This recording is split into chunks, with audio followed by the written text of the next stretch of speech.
starting back, with the Millers. They just did a great job. I feel like culture always starts at the top, right? And they had a way that they wanted to run this organization, and they did that. They hired Coach Sloan, and he has a culture and he has expectations, right? Right. Kevin O'Connor was a great GM, right? And they just brought the right people in. They put the right people in place. All right, welcome back to another episode of Culture Camp. This one I'm super, super excited about. We have our first athlete who was the third overall pick in 2005, three-time NBA All-Star, and won 2 gold medals. Deron Williams. Deron, thank you for being on the show. Yeah, of course, man. I'm your first athlete? Yeah, you're my first athlete. Oh, yeah. nice. I got a couple. So I own a company with Jim McMahon. Jim McMahon from Chicago Bears. So I own a company with him, and he's been in rehab. He you don't remember Alex Smith, how he had that thing to eat his leg? Same thing Jim McMahon. It's disgusting. Really? So I saw him. Like flesh-eating bacteria? Yeah, so it ate like his whole foot, all the way up to his knee. Really? It's pretty disgusting, yeah. He showed me, our company sponsored a big Super Bowl party, and he was there back in February. Yeah. And he's just hobbling around on crutches and a boot. So he's been rehab. back. I thought you meant a different kind of rehab. Oh, no. He's because Jim gets after it on them drinks. No, well, so yeah. Well, so we actually own a cannabis company together. So because he's all about cannabis and not about his all the drugs he was taking and stuff like that. So yeah, that's what's up. He's an interesting character. I will say that. Very. I played some golf with him. Did you? Played with him in he's good. Tahoe. Yeah, he's really good. Yeah. He plays barefoot. Yeah, he does. It's actually a great way to play golf. If you saw this last this last Tahoe tournament, he was in his boot. I don't know if you saw that, but he was hobbling around in his boot. He played in his boot. He played in his boot. Wow. Jimmy Mack, man, he's an animal. He's wild. Yeah. And talking to him about all the stories, it's pretty nuts. But man, I'm really, really excited. Like, humbled that you're on the show. I know you're super busy, so it means a lot to me. I kind of want to start. So, like we were talking about before on the show, we were talking about like teams and culture and everything like that. So I think that I portray everything as sports. Like, I act like we have the RV business and all the RV dealerships. I kind of think of that as like a sports team, and like, putting the team together, and there's different pieces to the puzzle, and everybody's not a point guard out on the court. You have different positions to make a team, right? Yeah. And so I believe like the same thing goes in business and in life, is like you have to have a team of people around you to support you in everything that you do. And like everything, in my opinion, is a team. Even when you did your boxing thing back in December, I'm sure you had a team. I mean, you posted a picture on Instagram, you had a huge team, right? I did bodybuilding shows. I don't look like it, but I did bodybuilding shows. And you have a team. You have nutritionists. You have coaches. You have people who help you work out. All these things, and I really believe in teams. So, like, going back, I guess, when did your love of basketball begin? I've always had. I feel like it was always my first love. I come from a basketball family. My mom and dad met playing basketball at West Liberty State in West Virginia. Okay. Cousins that played in West Virginia. So I was born in West Virginia. I was there till I was like 4, but I went back every summer until I think 7th grade, 8th grade.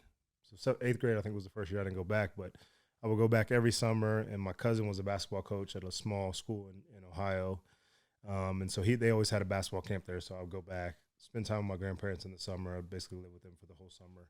Go to basketball camp, play basketball. It's just my life. But I also played every sport you can think of. I was that kid that wrestling was actually my first organized sport. Then I played soccer. Then I played baseball. I played football. I played roller hockey. When the Mighty Ducks came out, I wanted to be a hockey player. So I was just that kid that did anything and everything. But when it came down to it, like if I had a choice of what I was going to play, basketball 100% was where I was going. Really? Yeah. So it was always my first love. So in high school, I know you played in Texas. Actually, you played. We have a mutual friend, Manny. You played with you grew up with his family. Manny Hendricks. Yeah, Manny Hendricks. Yeah. So, that's crazy. Small world. Manny was on the Cowboys when I was in elementary, and both daughters, 2 of his daughters went to school with me. So that's crazy. Small world, man. I remember when we were at the Garth Brooks concert, walking by, and he was like, "Why do you have Deron Williams in the suite?" I'm like, "You know him?" He's like, "Yeah." Like he went over there and started talking to me about that. That's pretty cool. Small world. So growing up in Texas, man, that's a big basketball state in high school. When did you know? When did you ever have like dreams of like I want to go to the NBA, or like I want to be in the NBA, or like everything you did? I was moving towards the NBA. That was always my goal. They showed when we played San Antonio my second year in the playoffs in the Western Conference Finals, and they showed I actually for 2 years moved from Dallas. I grew up in Dallas, and then I moved for 2 years to San Antonio, and so playing the Spurs, and they found my yearbook from I think 5th grade. Really? And you know how they have like the little bios on the Mhm. kids. That's like name. You know, what do you want to be when you grow up? And mine was NBA player. Really? So it's always been my goal. That's It's cool. always been my dream. When did you know? When was the moment that you were like, "Hey, I'm going to the NBA"? Honestly, it wasn't till college, well into college, because I was always kind of one of those overlooked players. You know, in high school, I had a teammate, Bracy Wright, who was a McDonald's All-American. I wasn't. I was more like a top 100 recruit. You know, Right. my top schools that I grew up wanting to go to were North Carolina 1, Arizona 2. I didn't get recruited by either one of those. Right. I didn't get recruited by the Dukes, the Kansases, like those top tier teams that you would think. But I got recruited by pretty much everybody else, and so Right. I didn't know. I always thought I was good enough, but I felt like I wasn't getting that recognition, the notoriety that other people were getting, because I wasn't really a scorer. I feel like the game was kind of transitioning to where it was like scoring point guards were in. Right. And so I wasn't one of those. I was kind of traditional pass first point guard. It's what my mom always preached to me. She wouldn't let me come down. Even when I was the best player on the team, she wouldn't let me come down and shoot it every time. She made me pass. The game has changed since then. 100%. So yeah, I mean, I didn't know until probably my sophomore and really junior, which was my last year of college, where we went on a crazy run. We were number 1 all year. Right. Won 20. What did we win? I think we started out 21-0, maybe 22-0. Really? Lost a game and then didn't lose again until the finals. So Wow. I think that's when it really became a reality for me. So, go ahead. Yeah. So interesting thing that you kind of hit on that I've always wondered is, so you have these kids that grow up of like ESPN top 100s. They go to these huge schools. They're the best at the school. Everything is about them. They're on every sports center, everything. And then they go to the NBA and they kind of fizzle out super quick. Why is that versus someone like, and I almost can kind of call it like the Tom Brady effect of like, it's the guys that were over, like, because you're like, hey, I wasn't recruited by all these big names, yet you were an all-star and a 2-time Olympic gold medalist. Yeah, I mean, I feel like it goes both ways. You know, there's guys who, like LeBron and Carmelo, and these guys who, they were always touted as that guy, right? And then they lived up to the hype. Everybody can't do that. Everybody, you know, and especially when you're so physically gifted at 15, 14, 15, 16, right? Right. Your head's above everybody else. But when everybody else catches you athletically, then those other flaws that maybe you don't have, you can't just play off of pure athleticism, then you kind of fall off, right? But LeBron has the whole package, right? For sure. His brain is, as crazy as it sounds, his brain is probably better than his physical gifts, which is unbelievable to say because, I mean, he's one of the smartest players I've ever been. It's almost like a savant, the way he remembers plays.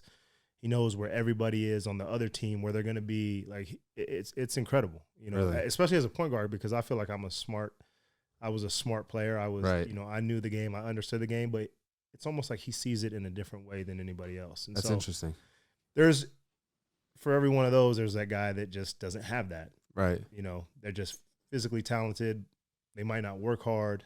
You know, they might just rely on their athleticism, and that's kind of what happens with some of those guys. And then there's these other guys who, like me, it kind of fueled me, it kind of pushed me. I'm looking at this guy and I'm like, he's not better than me. Like, there's no way. And so then it just makes me work harder and harder and harder until I get to where I want to go. Yeah, I'm always curious of that, and I would agree with what you're saying. Is I feel like, you know, when you expect it, you might not work as hard for it than when you're like not really. I mean, you expect it, but no one else does. So you're trying to prove to everybody, and I mean, especially when you're not at the Duke, you're not at the Kansas, you're not at these big schools, you have to be seen, right? By like you're trying to be seen by the NBA recruiters. Mm-hmm. And, you know, when you're at these big schools, they're already there. Like they're just they go to the games just because they're expecting to see some talent. So that's interesting. So I got I'm interested. I got a friend, a couple friends that actually been in the NBA, been in the NFL, and they've been on draft day and all that stuff. I want to see like from your perspective, were you expecting to go third overall? You know, what was it like being I'm pretty sure back then it was in New York. Yeah, in New York, on draft day. You know, high expectation. You know, you got Chris Paul in the draft, all these top guys in the draft, and you went third overall. So I feel like I pretty much knew I was going anywhere from 2 to 5. Really? I don't think there was any way I could slip past then. Because it was everybody knew Marvin Williams. I mean, not Marvin Williams. Andrew Bogut was going number 1 to Milwaukee. That was kind of like a done deal.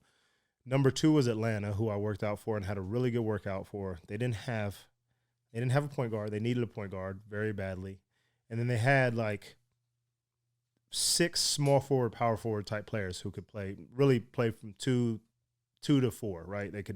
They were all interchangeable. Right. And then there was Utah at 3, New Orleans at 4, Charlotte at 5, and I worked out for all those teams. And maybe I worked out for another team, I think Orlando, who had the 10th pick. I didn't even want to, but they were like adamant that they were going to move up. They were going to trade up. So I ended up working out for them. So those were the only teams I worked out for, and I honestly thought I was going to go second or third. And the Atlanta ended up picking Marvin Williams, who was another 6'8", power forward, small forward player, which didn't really make sense to me. That's interesting. You know, everything works out for a reason. I went to Utah. Jazz, yeah, so, he did. Yeah. I mean, he had a great career. I went to the Jazz, and when your name's called, what were you thinking when the Jazz picked you? Because back then it was like, I think we won like 30 games before then. Yeah, but it was because of injuries. Right. If you looked at that team, they had a lot of talent. I mean, because that was like back when Carlos Arroyo was they had AK. Well, Arroyo was gone. Was he gone by traded. that? Yeah, he got traded, I think, before, because they knew they were picking a point guard. They knew they were probably picking me or Chris Paul or Raymond Felton. We were 3-point guards, and we went 3, 4, 5. Really? So I went to Utah. Chris went to New Orleans, and then Raymond went to Charlotte. Right. So that's what I'm saying. There was no way any of us were going past 5, because it was like whoever picks who the next. You know, kind of whatever fit. Yeah. And so, I mean, I was excited to come to Utah. You know, believe it or not, I already knew a lot about Mormons. I had 5 Mormons on my basketball team. Really? Yeah, because there was a big at Illinois or in Texas? In high school. Okay. There was a big population of Mormons in the colony where I went to school. Right. I lived in Carrollton, but went to the colony, and so in the Carrollton colony, there's a church right there. So there was a big population, and a lot of them play basketball. Still talk to them today. Still play pickleball with. That's cool. Yeah, I see that you're playing pickleball all the time. So I mean, so like, you know, all those questions that people have, and you know, the stereotypes and stuff. Right. I wasn't worried about that. I didn't know where Utah was on the map. Really? I knew it was somewhere over there, but I was excited. I felt like, you know, I'm going to play for a Hall of Fame coach. I felt like we had a chance to win right away, which is usually can't say that about, you know, a team that's picking third in the draft, right? You're usually going to a team that stinks. Right. And the only reason they stunk was because they had Carlos Boozer, AK, but I think they both had injuries that year, missed a bunch of games. When your key guys miss games, you're not going to win a lot of games. And so, I was excited. I was excited to come here. That's cool, man. And I know, like, Utah was a big warm-up. I think that Utah, anytime we get a big draft pick, is like a huge. We give parades and we write murals on the wall. We do all this crazy stuff. I don't, you know, maybe that's like that in every state, but I feel like we could do a little extra. So you get in the game, man. Like, you know, I know, like, you got drafted in 2005. I think, you know, you kind of popped off. Like, your rookie year, you killed it in rookie year, but your second year is the year that, like, everybody was like, holy shit, like, Deron's here for real. Yeah. You know, how was that moment of just going to the game and knowing that, like, you're running the team?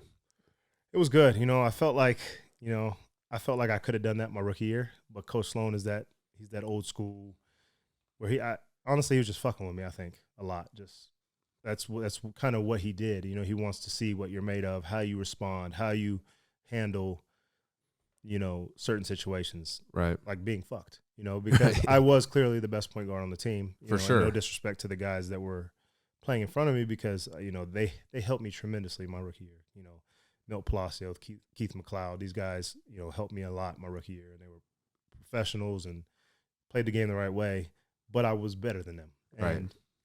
And I feel like we could have made the playoffs if I was handed the keys, and kind of similar to what Chris Paul was in New Orleans. But, you know, it's Coach Sloan, and he makes guys, you know, earn it. He, you know, it's funny because, like, so both of those guys started before me. One of them got hurt, the other one started, and then the other one got hurt. So I'm like, I'm 100% I'm starting. Right.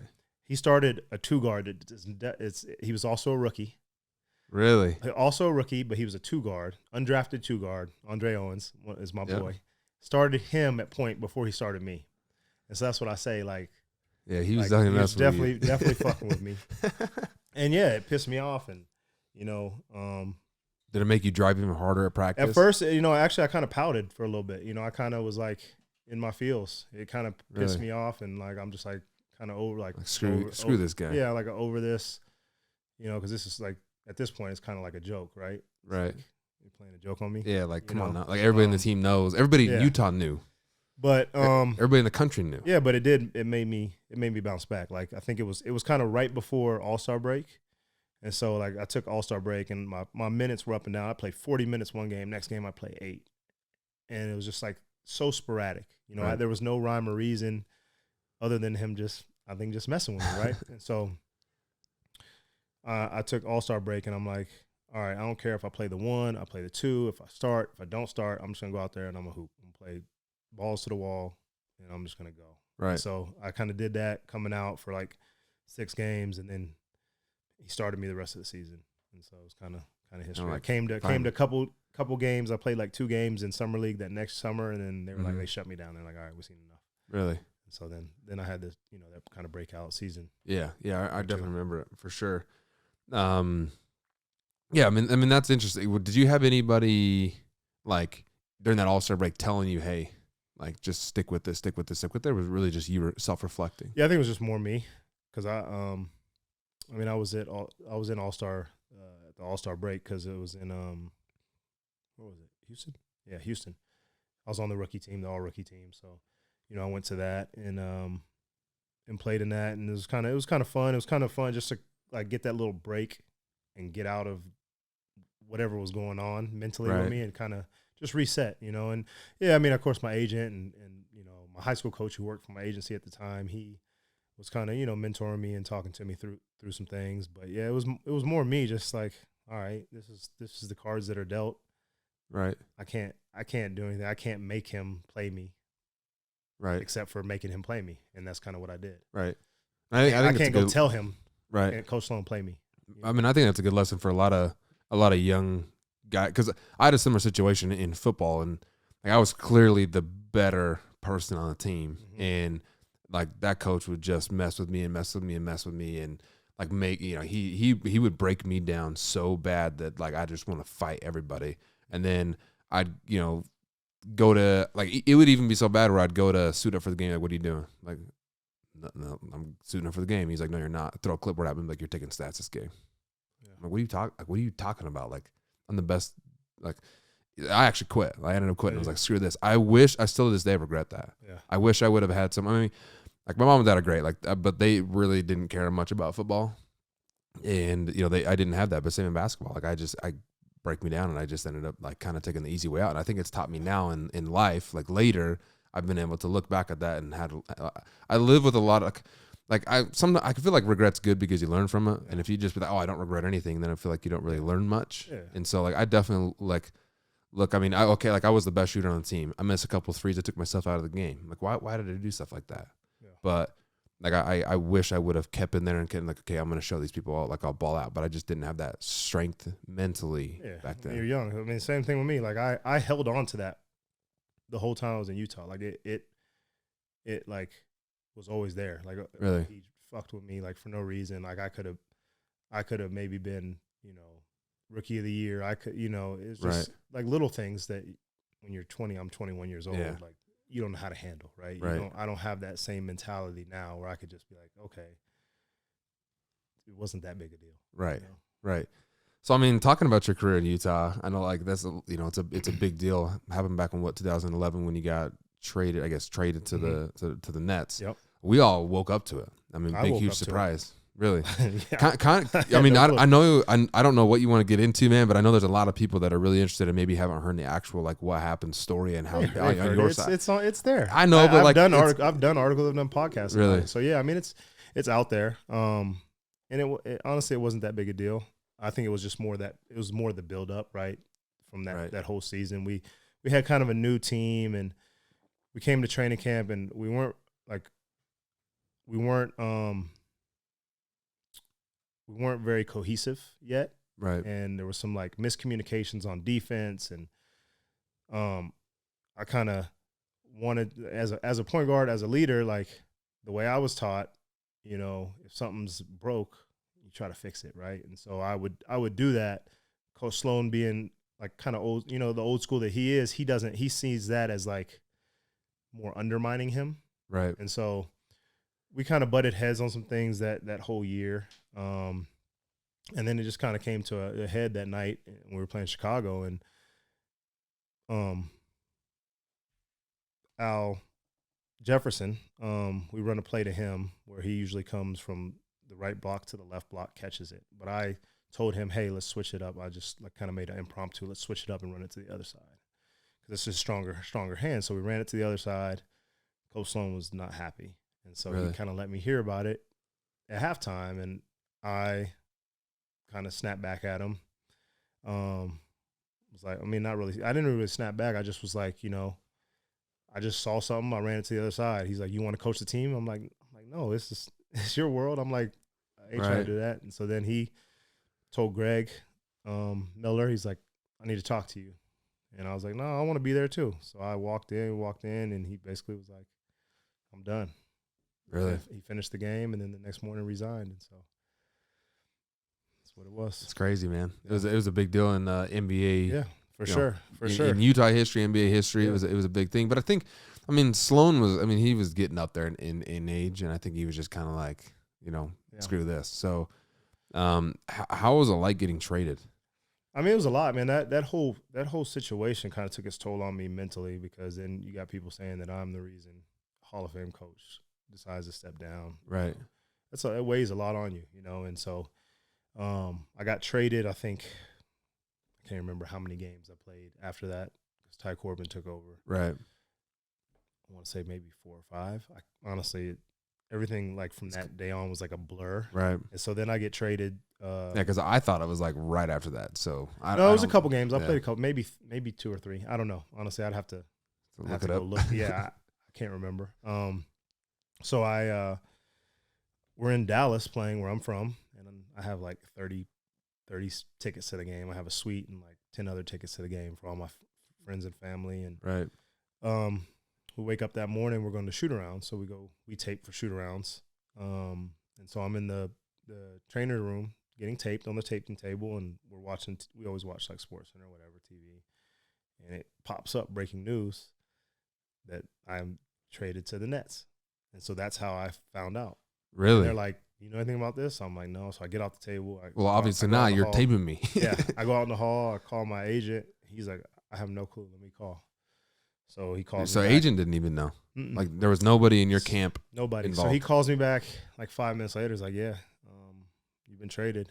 So what happened was Carmelo Anthony had demanded a trade that year, right? And they were kind of working with I think it was the Knicks. Right. He was trying to get to New York, right? Right. And I think the Nets were in the mix too. But I think he wanted to go to New York. He wanted to go to the Knicks. And so basically what had happened was, once Melo to the Knicks happened, Brooklyn turned around and offered the same thing for me, like kind of the same package that they were offering for Carmelo for me. And so like it wasn't something that was there. It was something that happened, I think, that quick, because it was right before the trade deadline. That's crazy, man. As a player, like mentally, what do you go through when you're like, how's that being traded? It was tough for me, because my ex-wife at the time was, she was 8 months pregnant. Oh, wow. Yeah, so I went there by myself, you know, without my family for the first time. I'm going to a team that wasn't good. Right. You know, I'm used to making the playoffs every year, and I was going to a team who, no matter what we did, we weren't making the playoffs that year. Right. And so, yeah, it was just it was different. You know, it was just like a whole whirlwind of emotions, and mad, sad, and happy a little bit, you know, to just have a different opportunity. Right. But yeah, I mean, it was it was interesting, you know, how everything happened, and everything happens for a reason. For sure. You know, I think I kind of, well, not, I think I know I kind of let Utah believe that I was out of there after that contract, because that's kind of the mindset I was in with just how things were going, and not being able to get free agents to come to Utah. It's like, it's a very hard thing. You know, Right. I'm out there trying to get everybody to come, and they're like, we ain't trying to play in Utah. Right. And so, Yeah, that's tough, man. Yeah. Like Utah has never really been able to be an attract. Like there's a lot of them, though. It's attraction. not just Utah. Yeah, It's not. It's. I mean, there's really like a there's select few markets that can. 100%. In, You know, it's the bigger markets. It's Right. It's, no. Not many people want to come to a smaller market, you Right. know, especially when they see the other dollars that are associated with it. Right. But now looking back on things, like, I wish I would have stayed here. Like, Really? the grass is not always greener. Right. It's just not. And this fit my like lifestyle and who I am. You know, you become like this person, right? And you have this ego, and you think you want these other things, but I really didn't. I didn't want those. I don't like the attention. I don't like I'm like a low key guy, right? Right. So Utah kind of allows me, although you do get bothered in Utah because Utah fans love Utah Jazz basketball, right? Right. So you get that kind of recognition, but I could have still like been under the radar, right? Right. A little low key. Yeah, that's interesting because everybody's dream is to go to those major markets, right? Yeah. But what I do find interesting is once people come to Utah or say, well, I'll just talk about Utah because that's all I'm really familiar with. Is once they do come to Utah, they don't really they don't want to leave, or they like the state, they like the fans. I think we have one of the craziest fans, you know, For sure. in the now my seats are on the third row right next to the visiting bench, and so the whole entire time I'm getting just the shit talk to the bench. So it gets pretty intense. Yeah. But you know, I like Murphy over here knows Jordan Clarkson, and like they love Utah. Like it's just everybody, like a lot of people love Utah. And what do you think is it about like that keeps? Is it more of like a family, more like we love like, and versus the markets that you've been in, like is Utah different fans? Is Utah different culture? Like Yeah, I think that's one. I think the culture has always been really good here. You know, starting back, you know, with the Millers. You know, they just did a great job. You know, I feel like culture always starts at the top, right? And they had a way that they wanted to run this organization, and they did that. You know, and they hired Coach Sloan, and he has a culture, and he has expectations, right? right, Kevin O'Connor was a great GM, right? And they just brought the right people in. They put the right people in place. They were a little bit behind times with some things, right, but as far as like how to run a team, how to run an organization, they were spot on, right? And so that bleeds down into the players. Coach Sloan held everybody accountable, kept everybody accountable. You go to some of these other, you know, places, it's just chaos. really, And you see why Coach Sloan did some of the things he did, and why, you know, he was the way he was, because he knows if he loses control that, you know, things go haywire. That's interesting because a lot of people might think that these bigger markets or these other teams have everything put together and everything's perfect. And then it's like Utah. I mean, Sloan I've heard stories of just strict, like he had it his way. He wanted things his way. Same with the Millers and Larry. I mean, he really had things the way he wanted to run them. And I don't think he took much shit for it. He just said, hey, you know, you're going to do it my way, or, you know, there's the door. How important is culture in teams? I think it's very important. It's hard to win without a good culture. You know, you can have all the talent in the world, and if you don't have the right culture, the right leadership in place, you know, it's very tough. Right. Sometimes you might have. I mean, there's been bad organizations, I feel like, that have won. Right. But they've just had the other right pieces. You know. Right.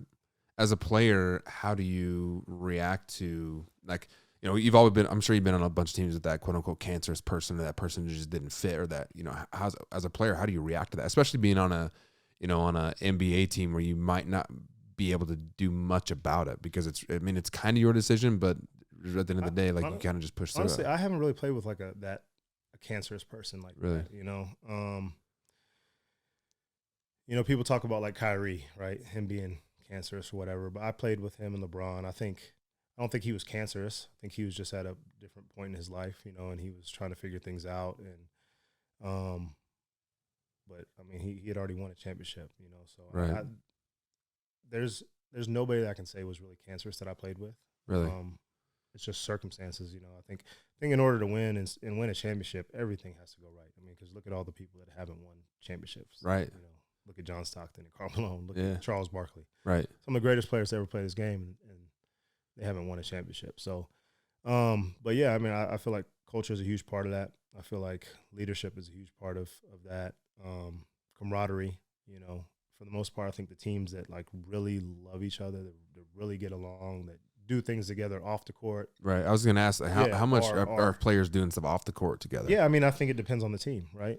And I'm sure there's teams where everybody doesn't get along. It happens. I mean, I've played on teams where everybody doesn't get along, or Right. there's people who are in different phases of life where they're, you know, our first team in Utah, like we had a bunch of young guys. We had me, we had Ronnie Brewer, we had CJ Miles, we had Paul Millsap, you know, Yep. Ronnie Price. We were always together, right? And then Yeah. some of the older guys, they were, you know, off doing their own thing. You know, Right. They didn't go out much. They didn't come to eat with us, but we still loved each other. We still, you know, still did stuff together. I would have like a Halloween party. Everybody came, Right. but from day to day, we weren't all hanging together, but we had a really good chemistry, really Right. good camaraderie.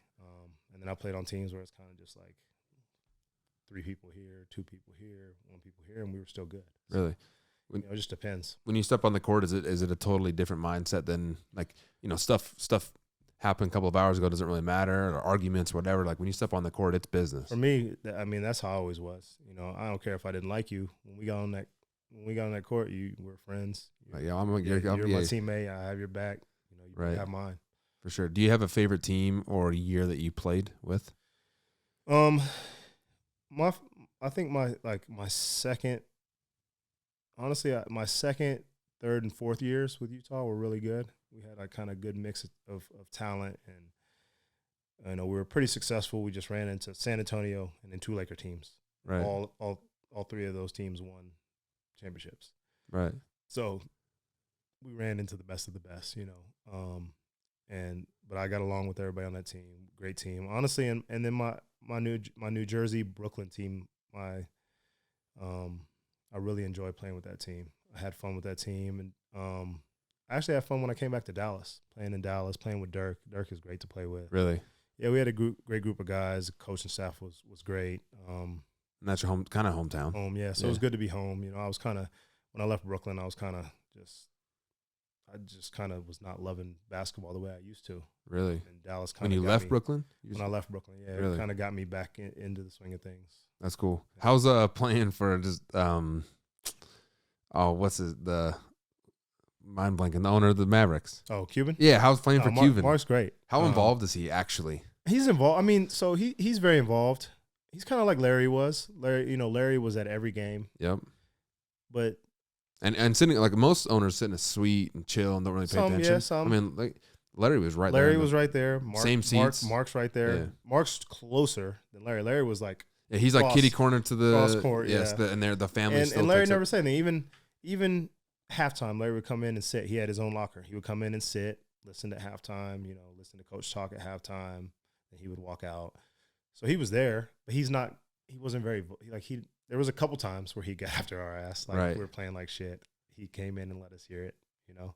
Coach will be, all right, Larry, that's all right. I got it, you know, right. kind of thing. And then Mark's quieter. Mark's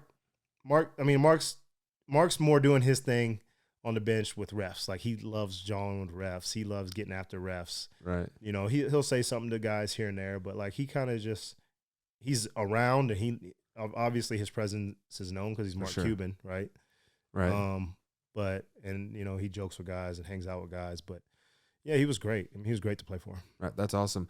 I want to get into the Olympics, man. I mean, this is a feat that most people could never say they ever do. There's a lot of NBA players, a lot of players that have been in the NBA, won championships in the NBA, and never been on an Olympic team. What was it like being selected to be on that Olympic team? Yeah, I mean, it was amazing. Actually, just watched the documentary.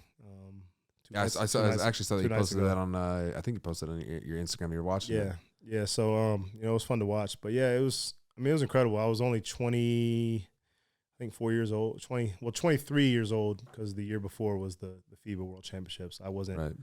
I wasn't asked in 2006 to be on that team, the one that lost. And I think it was, I don't know where it was at, but they lost.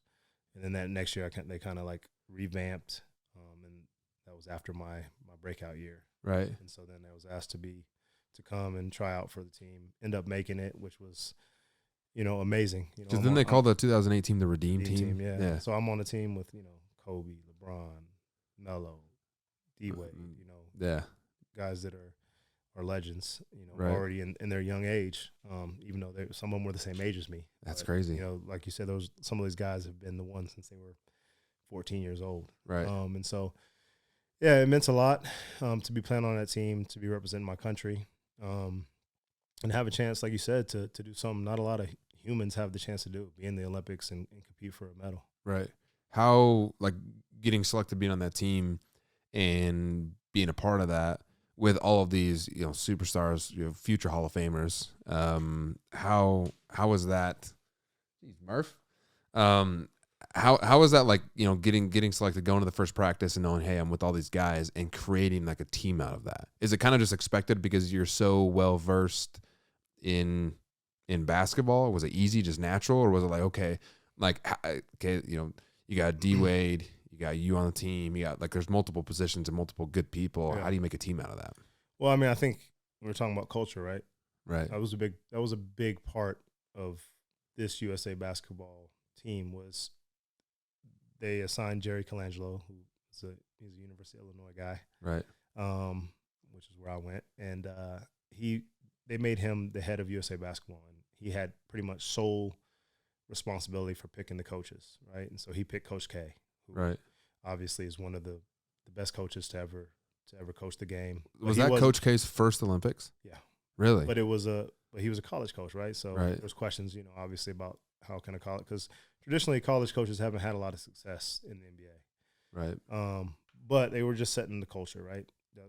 Getting Jerry Colangelo, that's what he does. He knows how to build things, especially around sports teams. And then getting Coach K and him picking his staff, and they had a great staff under him. And then, picking the right team, right? And we got all these guys, and yes, we are, the top at our positions, across the world, right? And right. But how are we going to all play together? How are we going to share the ball? How are we going to put our egos aside? And so basically Coach K was like, I don't want you to put your egos aside. I want you to bring your egos, but put it under one ego umbrella, right? Really? So that's kind of what he preached, right? Was just, we're going to play hard, we're going to play together, and we're going to go out there and smash people. Ball out, but be one balling out unit. Exactly. How was playing with Coach K? It was great. Or playing for Coach K? It was amazing. I mean, Coach K he's great. I mean, he's great to play for. He's funny. He's a funny dude. Army guy. You would think he'd be like this drill sergeant, and he's tough. Don't get me wrong. Like, he'll get after you. Right. But he didn't really have to with our group, because we kind of policed ourselves. We weren't there to fuck around. We weren't there to mess around. LeBron, D-Wade, Booz, Melo, they had already lost in the Olympics. They had already, tasted that defeat. So, like, it was on their mind to get it back. And then we got Kobe, who's one of the most competitive dudes in the world. He's not trying to lose to anybody. I'm competitive. Like, all of us are, like, super competitive. And we just brought that competitiveness to Coach K. Coach K managed us, played us in the right places, and it was just fun. It was an amazing thing to be a part of. How was taking on that pressure of basically an entire country and really kind of the world? Because, like, I think the world wanted to see USA win because how big of fans they were of basketball. Yeah. Like, the world kind of revolves around NBA basketball. Yeah. How was that like? Did you even think about it? Yeah, I mean, it was brought up every time we talked to the media, Right, I guess that's true. Yeah, I mean, it was a big deal because we had been losing to these teams, and teams that have been playing together for years, and we're just assembling for 30 days, right, for 2 months to get ready. That's crazy for the Olympics, right? And so, yeah, we had a shorter amount of time to get familiar with each other, to learn things, to learn about each other. And so, yeah, there was definitely pressure there, but it's also pressure we wanted. It's pressure that most of the guys in the room live for. Right. It's not like you have guys that aren't used to – every guy in there was used to taking last shots, used to having the ball at the end of games. They're used to that pressure. So, yes, there was pressure, but it really wasn't it wasn't. It was Yeah. expected. Yeah, like it was pressure, but we're like, we already know that's going to happen. Was the 2012 Olympics a little bit easier because it was kind of a similar team? It was similar, but we had a lot of. I mean, everybody talks about how good the 08 team was. If you look at the 2012 team, I mean, it's like I don't know which one would beat which one, right? I mean, because you have Russ, James, KD when they were young, right? Right. AD, if you put those two teams like in their primes, it's that's a tough. But tough yeah, team. I mean, I think that Redeem team, there was a lot more pressure around that team, right? When we went to 2012, it was like nobody's beating y'all, right? That's kind of what it was. But there was those doubts in 2008 because of what happened in 2006, 2005, 2004, right, 2000. So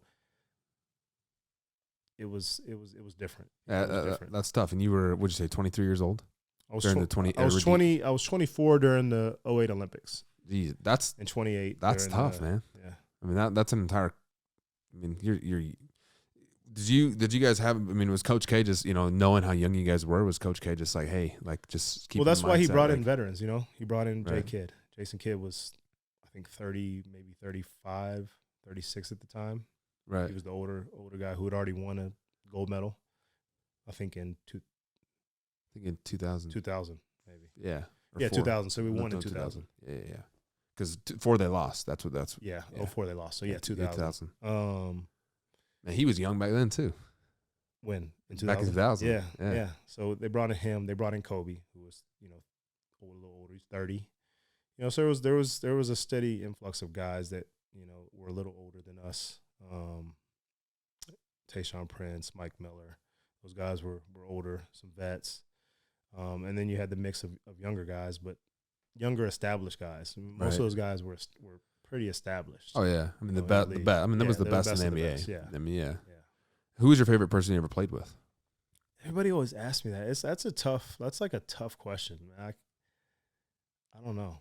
You know, there wasn't like I enjoy playing with him or like a man. There's a lot of people. I really wish I would have played with Dirk longer. I wish I would have played with Dirk in my prime. What was so? I mean, you said that before. What was so? Dirk's just great, man. He's a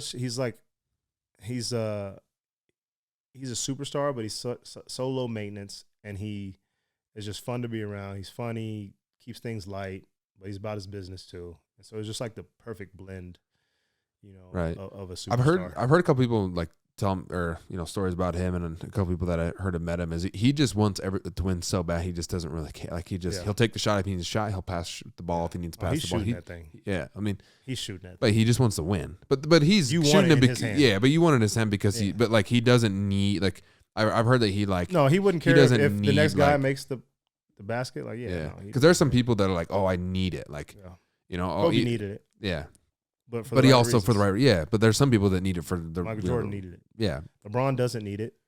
He wants it, but I think he's also it's in his nature if somebody else is open to pass it. Yeah.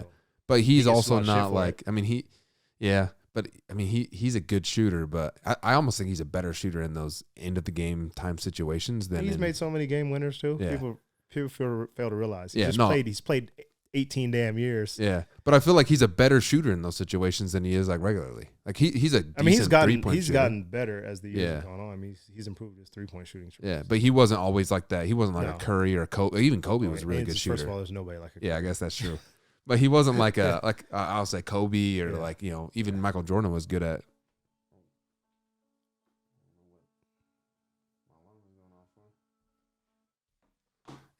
But yeah, I mean he wasn't always that. Like even coming out of high school, he was an athletic. He's more known for his athleticism, not his shooting capabilities. Yeah, and he really had to grow into that. And even watching his documentary series, I guess we called it More Than a Game in high school and in college, he knew that. He knew he wasn't the best shooter. I mean, but he had dudes and other, with his teammates that were best shooters. So man, like after the NBA, you had an unbelievable career, and it ended in 2017 is when you played your last. Yep. So that doesn't mean, dude, you started again freaking MMA. Yeah. Why MMA? Well, I had already owned the gym even when I was playing. Oh really? Yeah. So I owned the gym. I don't think a lot of people playing with the Mavs. I didn't know that. Yeah, I saw an article where it's like I left basketball to do MMA, and that's like the farthest thing from the truth. Right. I've always loved MMA. I mean, it kind of comes natural to me being I wrestled for 9 years. I won state twice in Texas. Yeah. I would have kept doing it if it wasn't the same season as basketball, but I had to quit when I got to high school because it's same the same season. Yeah, fall season. Or else I would have probably still been wrestling. So like MMA has always been like a love of mine. I've always loved watching it. I've always trained. Even when I was here, I knew Josh Berkman, Steven Seiler, some of these guys. So I was training with them. And then I met my business partner, Saif Saud, in Dallas when I was playing for the Mavericks, and we ended up opening Fortis together. And so I was training. I was still training when I was playing with the Mavs. Really? Just very light training. Nothing crazy. I wasn't sparring or anything. But then when I retired, man, I had a lot of time, and nothing to do. I wasn't interested in coaching because I just didn't want to jump back into that travel and be away from my kids. At that point, I was, a week on, week off with my kids, and so I'm not going to leave them. And so a lot of time. I wanted to, I kind of got a little hefty there for a little bit, eating good and not working out. And so I started using, MMA as, a way to stay in shape. And, I started enjoying, sparring with some of our guys and, doing a lot of jiu-jitsu. And so something I just kind of use as a tool, as an outlet, and, still do. That's awesome, man. And you boxed back in December. Yeah. How the hell did that come about? So, what's funny is, like, I think I saw Ocho Cinco when he did his boxing match. I was like, damn, that'd be fun. Like, I'd always wanted to fight. I actually had an MMA fight right before COVID booked. Really? Yeah, my opponent canceled, backed out on me, and then COVID came, so they didn't even have the promotion, I don't think. Wow. And then I actually didn't train. The gym was shut down for most of COVID, so I stopped training. And then after COVID, I ended up meeting my fiance, who I'm with now. Right. And we were, I was traveling a lot. She lives here. I live in Dallas, so we're traveling a lot. Wasn't training. But still, I think I did a podcast with All the Smoke podcast with Matt Barnes and Steve Jackson, and I mentioned something about, it'd be fun to do a boxing match. And so, a couple months later, Nikisa Badarian reached out to me, who's on the promotion team with Jake Paul's promotion. Right. Asked me if I wanted to box. They're looking for an opponent for Frank Gore. I hadn't sparred in 2 years. Really? I hadn't trained in 2 years. I hadn't done anything. Like, I maybe hit mitts like twice. Really? In 2 years. And I was fat. I was like 245, same as I am right now. And I was like, damn, this would be a good way to get in shape. It was a 6-week notice fight, so I had to lose, 35 pounds. Wow. In 6 weeks and get ready for that fight, which I would never do again. Really? In that way. Okay. Yeah, I would never. They tried to get me to fight October 29th. Really? On 6 weeks notice, and I'm like, no, I'm not doing it. That's tough. Yeah, it's just my body. I'm 38 years old. I can't go doing that to my body right now. Right. I need like 3, 4, 5 months if I was going to do it. That's if I'd ever do it again. I said I would never, so I'm kind of sticking to those guns. But yeah, so I was like, all right, I'll do it. And so I took the fight, and it's something I always wanted to fight. I wanted to do MMA fight. Right. But so no MMA fighting now? No, it's too much. It's too hard. Like I was getting hurt boxing, Right. Like I mean, I'm sure here. MMA is you mix in wrestling and jiu-jitsu and get-ups, and like it's a whole nother. Just thinking about it. It's a whole nother animal. Like boxing, right. I'm not saying boxing is an easy sport, so you can't misquote me on that. Right. But getting ready for a boxing match, getting ready for 4 3-minute rounds as opposed to 3 5-minute rounds in an MMA fight, there's no comparison. Well, wrestling is tough. Yes. I mean, I mean, you did. And I say harder. I'm saying for me at this age, right? As a 38-year-old who's already injury prone, it was a big reason I stopped playing basketball is because I couldn't stay healthy. Right. Mentally, I couldn't take that, and so, I mean, I have some injuries right now I'm dealing with still from the fight. Really? Yeah. So, from that Frank Gore fight? Yeah. Dang. Just from training, from getting ready for it. Right. Well, now you're golfing. I see that you're huge into golfing. You've actually you've had some tour exemptions. So No. You told me you had some tour exemptions. I didn't say that. You told me you had some tour. I said I Dude, did not say that. I literally was standing in Keaton's house and you're like, yeah, I had some tour exemptions. I never said that. Anyway, I guess you don't have tour exemptions. No. So I've been lying to people, telling people. You've like, definitely been lying to people. But you're good at golf. Maybe we were talking about Tony Romo. I think we're talking Tony about. Romo. I think we're talking about me. I That's the think only we're talking about you. No, I've played in like some like celeb events. I guess like not. It's not tour exemptions. Like Yeah. some televised tournaments. I think Yes, we're talking okay. about. Yes, Yeah, like yeah. Tahoe, Yeah, the one that yes. Jim plays in. Yes, Yeah. those aren't tour. No, exemptions. not tour exemptions. Sorry, Okay, sorry. yeah. I misquoted Because that. tour exemptions mean like Yeah, you were on going- tour. Yeah, Yeah, and no. I know for a fact that I'm not good enough to ever play on tour. Dude, I'm sure you could make it. Hey, Listen, to people me. said you couldn't listen. box. I have like really good friends who played in college who are phenomenal golfers, and they still haven't made it on tour. really? Like, it's not. No, it's not It's easy. I mean, not easy. I have a buddy It's- who I trained not with. He was easy. on the web.com tour back in the day, now Corn Ferry Tour. And I think he's the best That's thing like, in the that's world. like saying somebody was a good high school or decent high school player can just be like, oh, I'm gonna play in the NBA. It's Yeah, the same. no. It's the same equivalent. Yeah, they couldn't even play. I mean, it's No. even saying for like a They- decent college player No. playing in a different, Yeah. like, the different. I'm saying I'm comparing my golf Yeah. to like a tour golf. But It's you- like me being like a. No, I don't even know if I'm a good high school player. Bro, I've heard you're good. I'm decent, but like I was like a scratch golfer, but I also feel like I was a bad scratch golfer. Like, I feel like the gin system is not built for me because like I'll go out and shoot like even par one day, and then for like 2 weeks I'm like 82, 81, 80, and because of that even par, like I'm a 1 or I'm a 0.5, and I'm Right. like, that's not fair because Right. I'm not consistent at golf. Dude, golf is Mentally, I'm hard. not. Mentally, it's hard for me to stay locked in for 18 holes. I don't like.